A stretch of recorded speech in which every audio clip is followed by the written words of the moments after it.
Oke. Bismillahirrahmanirrahim. Assalamualaikum warahmatullahi wabarakatuh. Waalaikumsalam.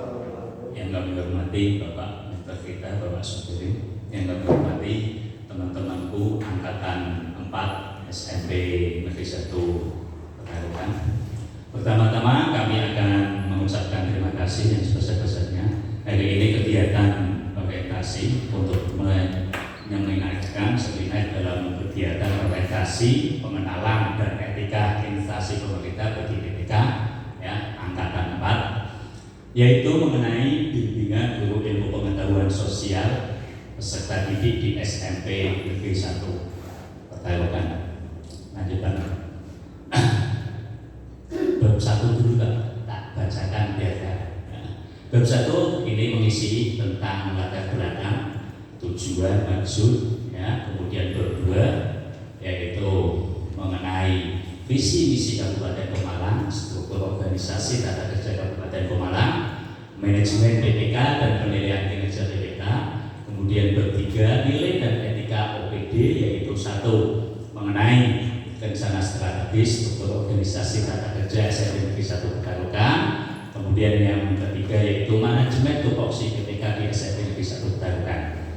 Selanjutnya yang akan dibahas yaitu laporan hasil orientasi kemarin pada tanggal 1 sampai tanggal 3 Maret di SMP Pilok SMP Negeri 1 Pekalongan, yaitu akan membuat laporan mengenai bimbingan guru ilmu pengetahuan sosial dalam pengarahan bimbingan peserta didik di SMP Negeri 1 Pekalongan.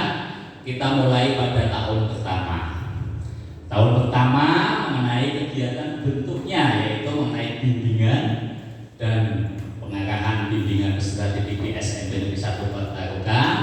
Tahapan kegiatan yaitu 1 menyusun rencana pembelajaran mapel IPS, yaitu ada capaian pembelajaran CP, kemudian alur tujuan pembelajaran ATP, modul ajar. Itu kita buat dalam 1 tahun 2 kali, setiap semester itu wajib. Jadi ketika kita memulai pembelajaran di setiap awal semester, kapan waktunya, yaitu dimulai bulan Juli sampai Agustus untuk menyusun program pembelajaran tersebut. Itu program 1 tahun, tapi dilakukan 2 kali untuk melakukan kegiatan menyusun pembelajaran. Kemudian yang kedua yaitu melakukan pendataan siswa prestasi.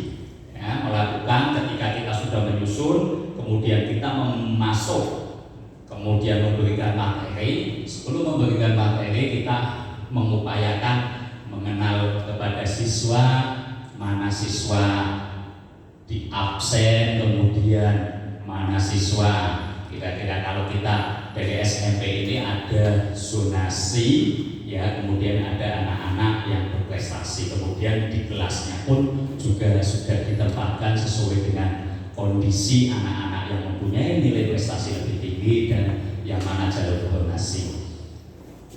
Kemudian ada siswa berprestasi, kemudian siswa yang sedang, kemudian siswa yang kurang. Itu kita dikelompok-kelompokkan untuk dapat memilih di masing-masing kelas. Yang ketiga yaitu melakukan pencarian seleksi bakat siswa. Bakat setiap anak di kelas itu beda-beda, ya. Ada yang mempunyai bakat dengan skill yang luar biasa, ada yang mempunyai bakat biasa-biasa saja.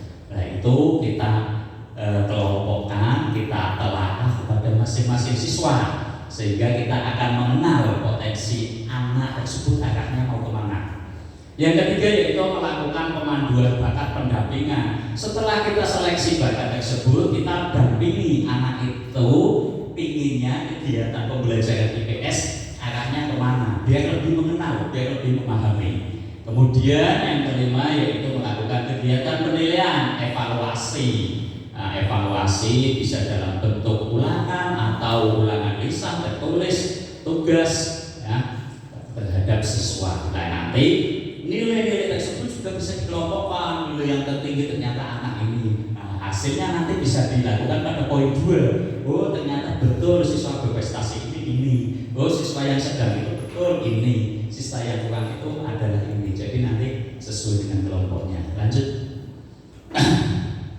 Kemudian tahun yang kedua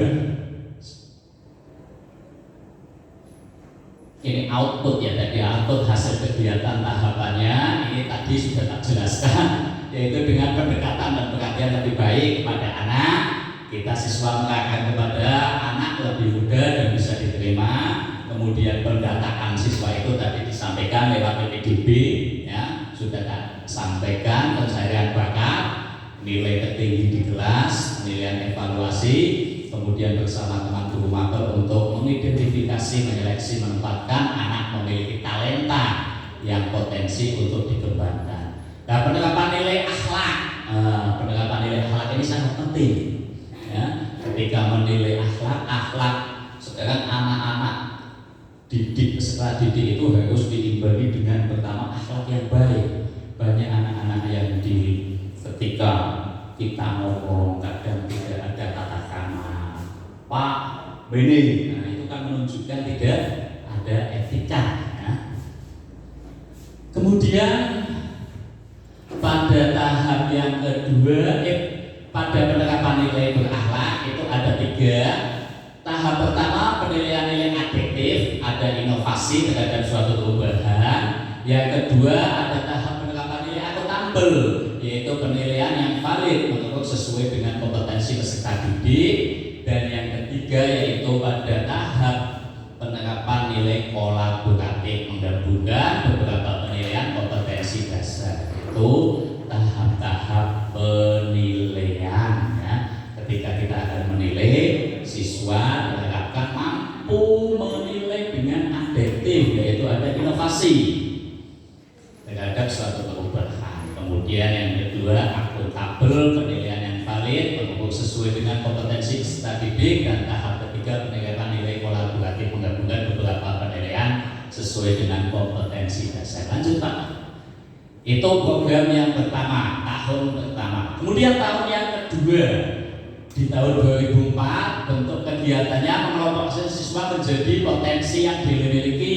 Ini fokus pada kegiatan saya IPS, yaitu kegiatan sosial, wirausaha, bakat dan minat, kemampuan bagaimana menjadi wirausaha, bagaimana menjadi leadership, jiwa kepemimpinan. Nah ini potensi dalam kegiatan ekonomi, melakukan tes seleksi sesuai dengan bakat yang dikembangkan. Kemudian tahun yang ketiga ya, penilaian evaluasi, kemudian membuat eskul di sekolahan. Atau kebetulan SKP saya ditempatkan di sini, selain mengajak maper IPS juga dikasih tambahan kegiatan, yaitu eskul ekstrakurikuler sekolah, yaitu PKS ya, patroli keamanan sekolah, dan sudah saya gerakkan di kelas-kelas ya. Lanjut yang keempat Pak. Tahap kegiatan tahun yang keempat yaitu bentuk kegiatan kita melaksanakan kegiatan MGMP dan Diklat, kemudian program-program unggulan di sekolah.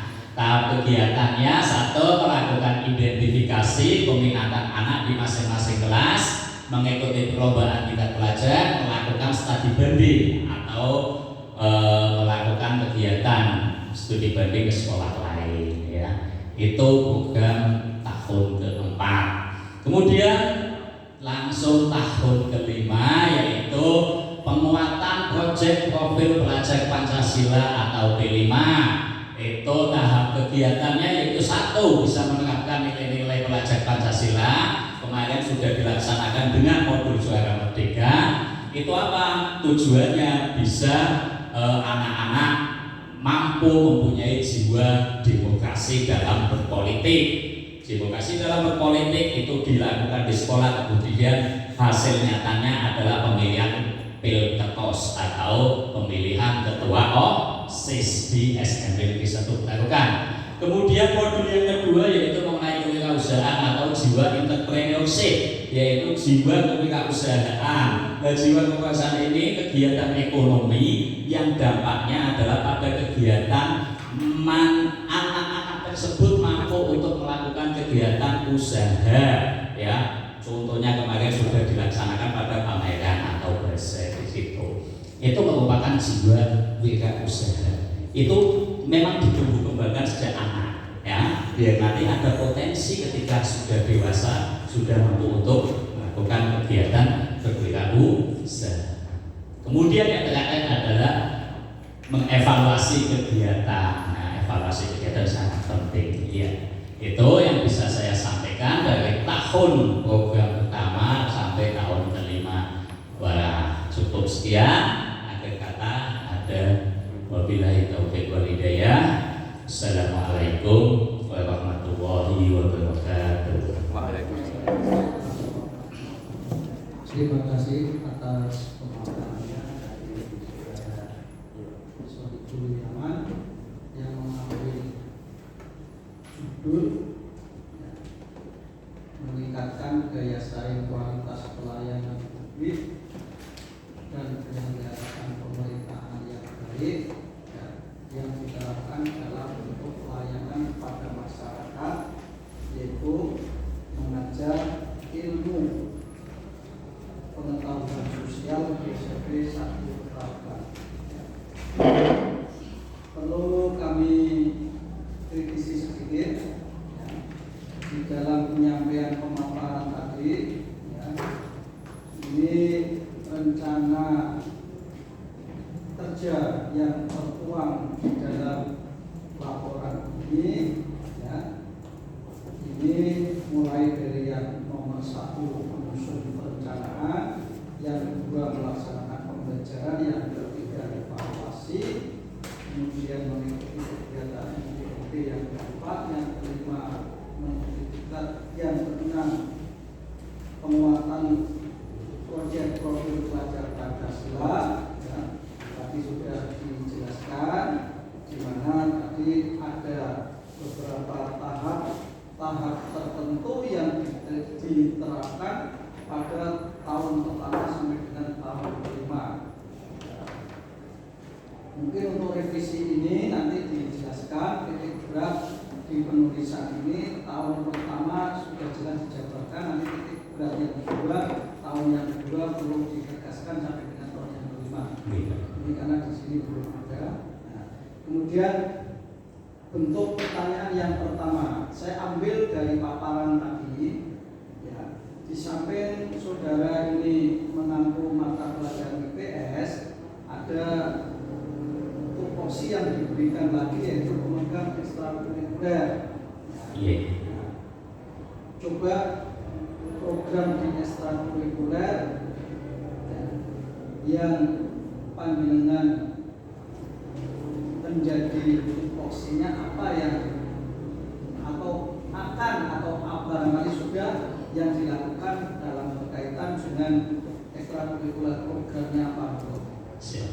Terima kasih atas pertanyaan. Kebetulan saya di SMK Negeri 1 Petarakan diberi amanat selain untuk mengajar mapel IPS, itu diberi tugas tambahan yaitu sebagai PKS, eskul, yaitu patroli keamanan sekolah. Program kegiatan keamanan sekolah yang pertama satu, yaitu menyeleksi dulu kepada peserta didik di kelas 7, kelas 8, diseleksi mana yang mempunyai minat terhadap kegiatan eskul tersebut. Setelah sudah kita seleksi, kemudian kita masukkan dalam kegiatan pembimbingan, pengarahan. Apa sih kegiatan eskul PKS ini? Kita bimbing, kemudian kita arahkan, kita kasih tujuan apa. Kemudian yang ketiga, ketika sudah masuk menjadi seleksi, kita bimbing, kita harus mempunyai kesepakatan bersama. Ya, kalau sudah masuk dalam anggota lingkungan kegiatan PKS, kita kesepakati bersama kegiatan-kegiatan ini harus bisa dijalankan sesuai dengan agenda-agenda yang sudah saya tentukan. Nah, contohnya satu, mengenai eskul kegiatan PKS untuk piket. Ya, piket pagi kebetulan di SMP Negeri 1 Petarakan itu kelas 7 dan kelas 8 pesertanya ada sekitar 110. Tak bagi piketnya, itu kenanya satu anak itu hanya piket 1 bulan sekali. Karena apa? Yang piket 1 hari itu ada 6. Itu ya. Nah, piket tersebut kalau tidak diikuti, tidak dilaksanakan karena dia dengan kesadaran sendiri untuk mengikuti eskul, kesepakatan bersama kita akan mendenda ya. Dan dendanya berapa? Tergantung kepada kesepakatan kita bersama terhadap anak-anak yang ikut eskul. Nah, kemarin kebetulan di sini kesepakatannya yang tidak ikut, yang tidak piket itu dendanya 2.000. 2.000 itu untuk apa? Tidak digunakan untuk pembina, digunakan lagi untuk kegiatan konsumsi atau minum yang ada di kegiatan-kegiatan eskul. Itu program dari tambahan kegiatan sekolah ya. Itu yang bisa saya sampaikan. Baik.